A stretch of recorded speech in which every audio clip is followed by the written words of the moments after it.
एक समय की बात है। यमुना पार के एक गांव में दो स्त्रियां रहा करती थी। एक का नाम था मंगला और दूसरी स्त्री का नाम था सुमंगला। मंगला और सुमंगला दोनों रोज यमुना पार से नाव में बैठकर वृंदावन आती और वृंदावन आकर जगह जगह घूमकर सब्जी बेचा करती। सब्जी ले लो सब्जी, ताजी ताजी हरी हरी सब्जी। मंगला और सुमंगला ऐसे ही रोज सुबह से शाम तक सब्जियां बेचा करती। जब मंगला और सुमंगला की सारी सब्जियां बिक जाया करती तो वो दोनों यमुना किनारे बैठ जाया करती। वो दोनों अपने घर से रोटी और माखन भोजन के लिए लाया करती और यमुना किनारे पेड़ की छांव में बैठकर भोजन खाती और नाव में बैठकर यमुना पार अपने घर चली जाया करती थी। मंगला और सुमंगला थी तो वृंदावन की यमुना पार की, पर वो भगवान श्री कृष्ण को जानती ना थी। भक्ति क्या होती है कभी जानी ना थी। वो तो केवल सब्जियां बेचकर गुजारा करना और अपना पेट भरना जानती थी। एक दिन मंगला और सुमंगला सब्जी बेचने वृंदावन आई और आज उनकी सब्जी जल्दी बिक गई। अरे बहन मंगला, आज तो हमारी सब्जियां और दिनों से काफी जल्दी बिक गई। हाँ बहन सुमंगला, आज तो काफी जल्दी सब्जियां बिक गई। आप बताओ अब क्या करें? हाँ बहन, अब घर जाके भी हम क्या करेंगे? बहन सुमंगला, देखो सामने वक्त मंदिर में कथा हो रही है। अरे बहन मंगला, ये कथा क्या होती है? बहन ये तो मुझे भी नहीं पता कि कथा क्या होती है, पर सब लोग कहते हैं कि कथा होती है, तो चलो आज हम भी सुन लेंगे कथा क्या होती है। मंगला और सुमंगला दोनों मंदिर में कथा सुनने के लिए जाने लगी और मंदिर में जाकर भक्तों के बीच बैठकर कथा सुनने लगी। कथा में गुरुजी प्रेम से भगवान की चर्चा सुना रहे थे। भक्तों, जिसने भगवान से प्रेम नहीं किया उसका जीवन बेकार है। जिसका प्रेम श्री कृष्ण के चरणों में नहीं हुआ उसका जीवन बेकार है। भगवान को प्राप्त करना ही इस मनुष्य जीवन का लक्ष्य है। ये मनुष्य जीवन सिर्फ हमें भगवान की प्राप्ति करने के लिए मिला है, पर इस संसार में सब मनुष्य पैसा इकट्ठा करने में लगे हैं। भूल गए कि इस जगत में आने का तुम्हारा उद्देश्य क्या था। गुरुजी ने जब इस तरह समझाया तो मंगला और सुमंगला बहुत प्रभावित हुई। बहन सुमंगला, देखो गुरुजी ने आज क्या कहा है कि भगवान श्री कृष्ण के चरणों में अगर प्रेम नहीं हुआ तो ये जीवन बेकार है। तो बहन मंगला, क्या हमारा जीवन बेकार चला जाएगा? हाँ बहन, लगता तो ऐसा ही है। बहन तू बता, तूने कभी श्री कृष्ण को देखा है? अरे बहन, मैं तो तेरे साथ ही रहती हूँ, भला मैंने कहाँ भगवान को देखा है? बहन तो ये बताओ, भगवान कहाँ मिलेंगे?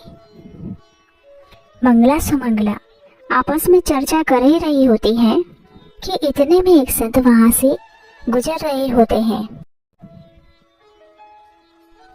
तो मंगला साधु को देखकर बोली, बहन मुझे लगता है भगवान साधु संतों के पास जरूर होंगे, तो चलो इनके पास से भगवान को लेकर आते हैं। वे साधु अपना झोला और सामान यमुना किनारे रखकर स्नान करने लगे।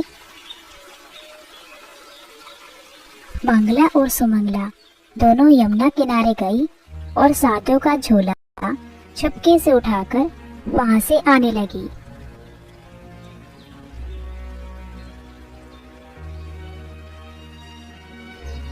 दोनों ने साधु के झोले में जब देखा तो उनको एक डब्बा मिला। उन्होंने जैसे ही डब्बा खोला तो उसके अंदर लड्डू गोपाल जी बैठे थे। लड्डू गोपाल को देखकर सुमंगला बोली, बहन मंगला, मिल गए भगवान, ये बैठे हैं भगवान। लड्डू गोपाल को देख के मंगला रोने लगी। अरे बहन मंगला, तू रो क्यों रही है? मिल तो गए भगवान। हे भगवान, आपको बाबा जी ने इतने से डब्बे में बंद कर रखा है, और देखो तो सही, भगवान का पाँव टेढ़ा है। मुझे तो लगता है ये बाबा भगवान को डराता धमकाता है। प्रभु, अभी तो बाबा यहाँ नहीं है, वो स्नान कर रहा है। आप थोड़ी देर के लिए पाँव सीधा कर लो। बहन मंगला, भगवान तो अपना पाँव सीधा नहीं कर रहे हैं। मुझे तो लगता है डब्बे में बंद रहने से इनका पाँव अकड़ गया है। न जाने इस बाबा ने कब से भगवान को इस डब्बे में बंद कर रखा था। चलो भगवान, अब हम तुम्हारा पाँव सीधा करते हैं। इसके बाद मंगला ने अपने भोजन की पोटली में से मक्खन निकाला और उस मक्खन से लड्डू गोपाल की मालिश करने लगी। भगवान ने जब दोनों के इतने प्रेम को देखा तो भगवान उनके सहज और सरल स्वभाव पर रीझ गए और अपने भक्त के प्रेम के लिए भगवान ने अपने हाथ पांव सीधे कर लिए। देख सुमंगला, भगवान ने अपने हाथ पांव सीधे कर लिए। बहन, ये बहुत भूखी भी होंगी, पता नहीं इस बाबा ने इन्हें खाना खिलाया कि नहीं। चलो हम इन्हें खाना खिलाते हैं। मंगला और सुमंगला अपने भोजन के लिए लाई हुई रोटी और माखन का भोग भगवान को लगाने लगी। इतने में साधु बाबा स्नान करके वहां आ गए। साधु को देखकर मंगला और सुमंगला वहां से भागने लगी और दोनों कुछ दूर जाकर रुककर बोली, अरे ओ बाबा, भगवान को इतना डराया धमकाया मत करो। तुमने भगवान को डरा धमका के रखा था ना। बेचारे वो टेढ़ा पाँव करके डब्बे में बैठे थे, हमने उनका पाँव सीधा कर दिया है। अब उनका पाँव टेढ़ा मत करना। जब साधु ने लड्डू गोपाल को देखा तो लड्डू गोपाल के दोनों हाथ पैर सीधे हुए थे। ये चमत्कार देखे साधु उन दोनों स्त्रियों को रोकने के लिए उनके पीछे भागने लगे। अरे रुक जाओ, भागो मत, रुक जाओ, मैं तुम्हें कुछ नहीं कहूँगा। पर वो दोनों नहीं रुकी। उनको लगा कि बाबा उन्हें पकड़कर मार लगाएंगे। अगले दिन मंगला और सुमंगला दोनों सब्जी बेचने के लिए वृंदावन आई और आज भी उन दोनों की सब्जियां जल्दी बिक गई और आज वो फिर से मंदिर में कथा सुनने के लिए चली गई। कथा में गुरुजी भगवान के नाम की महिमा की चर्चा कर रहे थे। उन्होंने कहा, भक्तों, यदि आप राधे श्याम जपोगे तो भव सागर से भी पार हो जाओगे। इसलिए भगवान के नाम को हमेशा जपते रहना चाहिए। यही नाम हमें भव सागर से पार कराएगा। आज की कथा सुनकर दोनों वापस अपने घर के लिए जाने लगी। बहन मंगला, तूने सुना आज गुरुजी ने कथा में क्या कहा है कि राधे श्याम जपोगे तो भव सागर से भी पार हो जाओगे। तो बहन, जब राधे श्याम नाम लेने से भव सागर पार कर सकते हैं तो ये यमुना भी तो हम पार कर सकते हैं। हाँ बहन, हम दोनों रोज इस पार से उस पार आते जाते हैं। हमारे 25 पैसे तो रोज नाव का किराया देने में खर्च हो जाते हैं। हम भी अब राधे श्याम जपेंगे और बिना पैसे खर्च किए यमुना पार हो जाएंगे। मंगला और सुमंगला ने गुरु की वचनों पर विश्वास करके राधे श्याम जपने लगी और यमुना की ओर बढ़ने लगी। वो दोनों राधे श्याम जपते हुए सच में पानी के ऊपर चलने लगी। राधे श्याम जपते हुए उन दोनों ने पानी के ऊपर चलकर यमुना को पार कर लिया। अब तो मंगला और सुमंगला का कृष्ण के प्रति प्रेम और विश्वास दृढ़ हो गया और वो दोनों कृष्ण की भक्ति करने लगी। एक दिन मंगला ने कहा, बहन सुमंगला, हमने गुरुजी की कृपा से श्री कृष्ण की भक्ति पाई है और गुरुजी के कहने पर हमने नाम जपते हुए यमुना को पैदल पार किया है, तो इससे हमारे बहुत पैसे भी बचे हैं। तो बहन, क्यों ना हम गुरुजी को घर बुलाएं और उन्हें भोजन पवाएं। ठीक है बहन, तुम जाके गुरुजी को ले आओ और मैं यहाँ पे भोजन की तैयारी कर लेती हूँ। मंगला गुरुजी को लेने मंदिर जाने लगी। मंगला मंदिर में गई और गुरुजी से बोली, गुरुजी, हम चाहते हैं आप अपने चरण हमारी कुटिया में रखो। हम आपको भोजन कराकर कुछ दान दक्षिणा देना चाहते हैं। गुरुजी ने मंगला की बात मान ली और बोले, ठीक है बेटी, मैं तुम्हारे संग तुम्हारे कुटिया में चलने के लिए तैयार हूँ। मंगला गुरुजी को मंदिर से लेकर आने लगी।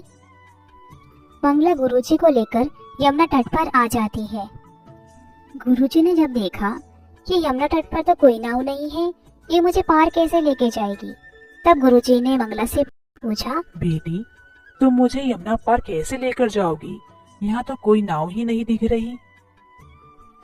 गुरुजी, आपने ही तो हमें सबसे बड़ी नौका प्रदान की है। मंगला को लगा जैसे हम गुरुजी के शिष्य होकर राधे श्याम जप कर यमुना पार कर लेती हैं, वैसे ही गुरुजी भी यमुना पार कर लेते होंगे। और मंगला राधे श्याम जपते हुए पानी में चलने लगी।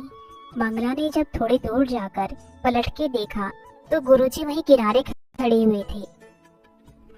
अरे गुरुजी, आप आगे क्यों नहीं बढ़ रहे हो? आओ। गुरुजी को लगा कि इस तट पर यमुना का पानी बहुत कम है। ये विचार करके गुरुजी आगे बढ़ने लगे। जैसे ही गुरुजी ने अपना पाँव पानी में आगे बढ़ाया, वैसे ही गुरुजी कमर तक पानी में डूब गए। अरे यहाँ तो पानी बहुत गहरा है और ये पानी में कैसे चल रही है? अरे ये कोई आम स्त्री नहीं, ये तो कोई चुड़ैल लगती है जो पानी में चल रही है। गुरुजी को पानी में डूबा देख मंगला गुरुजी को लेने के लिए वापस आने लगती है। मंगला गुरुजी के पास पहुंचकर गुरुजी का हाथ पकड़ के ले जाने लगी। अरे अरे मुझे छोड़, मुझे क्यों ले जा रही है? मुझे क्यों मारना चाहती है तू? मुझे छोड़। मंगला ने गुरुजी की बातों का कोई जवाब नहीं दिया। वो बस राधे श्याम जप रही थी। हे भगवान, ये तो मुझे बीच यमुना में ले जाकर मारेगी। मंगला गुरुजी को लेकर यमुना पार हो गई। गुरुजी, हम यमुना पार आ गए हैं। गुरुजी, क्या बात है, आप मुझसे इतना डर क्यों रहे हैं? कौन हो तुम? क्यों मारना चाहती हो मुझे? क्या बिगाड़ा है मैंने तुम्हारा? कौन हो तुम? चुड़ैल हो या भूतनी? गुरुजी, ना तो मैं कोई चुड़ैल हूँ और ना कोई भूतनी, मैं तो आपकी शिष्या हूँ। हे भगवान, मैंने कब इन भूत चुड़ैलों को शिष्य बनाया? गुरुजी, आपने ही तो हमें इस कथा में बताया था कि राधे श्याम जपोगे तो भव सागर से पार हो जाओगे। तो हमें लगा जब भव सागर को पार कर सकते हैं तो यमुना पार भी तो कर सकते हैं। हम तो अब रोज नाम जप करके यमुना पार करते हैं, अब हमें कोई नाव की जरूरत नहीं होती। मंगला की बातें सुनकर गुरुजी हैरान रह गए और मंगला से बोले, बेटी, तुमने अपने गुरु के वचनों और प्रभु पर इतना दृढ़ विश्वास